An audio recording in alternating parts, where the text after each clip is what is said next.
Manish Mehta here alongside Seth Walder at MetLife Stadium after another Jets loss, this time 17-16 to the New England Patriots. Rex Ryan's team, Seth, falls to 3-12 on the season. This is one that, just like the first one in Foxborough a few weeks back, this is the one I think the Jets really could have had. They had Tom Brady on the ropes for much of the day. Yeah, that's right. This is going to hurt. This is going to hurt Rex Ryan because he really came up with a good defensive game plan. They had pressure on Tom Brady pretty much all day long, and it was just a couple of mistakes that they coughed the game away. They had a chance to win this one. Right, and Rex Ryan now falls to 4-9 against the Patriots during his tenure with the Jets. What's interesting, Seth, is that the Patriots had given up 16 sacks all season.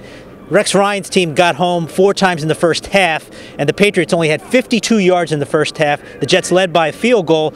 But when you have Tom Brady, a player of that caliber, first ballot Hall of Famer, one of the best players at that position in the history of pro football, on the ropes like you did today, and come away with a loss, that really stings. And there's a couple moments where you can point to say, where did this all go wrong? Marcus Williams intercepts Tom Brady off of Brandon LaFell's hands about midway through the fourth quarter. The Jets take over at the 30-yard line of New England. They don't come away with points. What happened there? Well, what happened is that Geno Smith took a horrific sack, a 10-yard sack on third down, moved them back to the 32-yard line, the 34-yard line, which was actually outside of the range that Nick Folk had specified before the game that he could kick a field goal from. But it was a must-make situation, so they try the field goal. It's tipped by Vince Wilfork, and that proved to be disastrous. Right. The other mistake was an interception by Geno Smith, really his other big mistake on the day. And he said, actually, after the game, those 2 plays, that was the difference in the game. Right, and that in a nutshell is the Rex Ryan era with the Jets. Solid defense, coming up big at times on defense,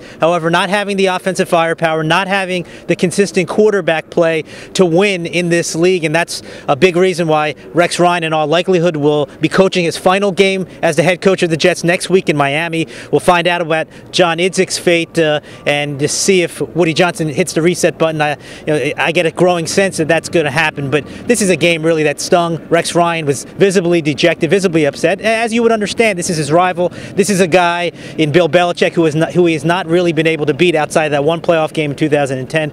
Ultimately, the Jets go home losers again, and they had a terrific game plan on defense.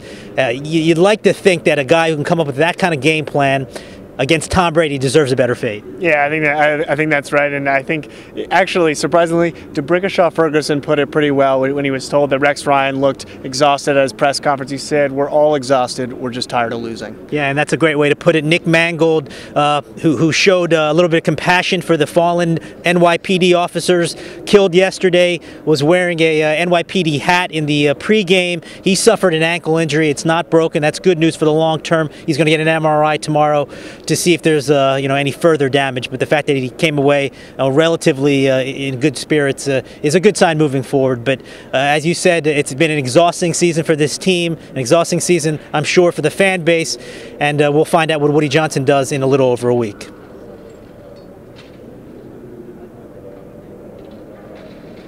Good. All right.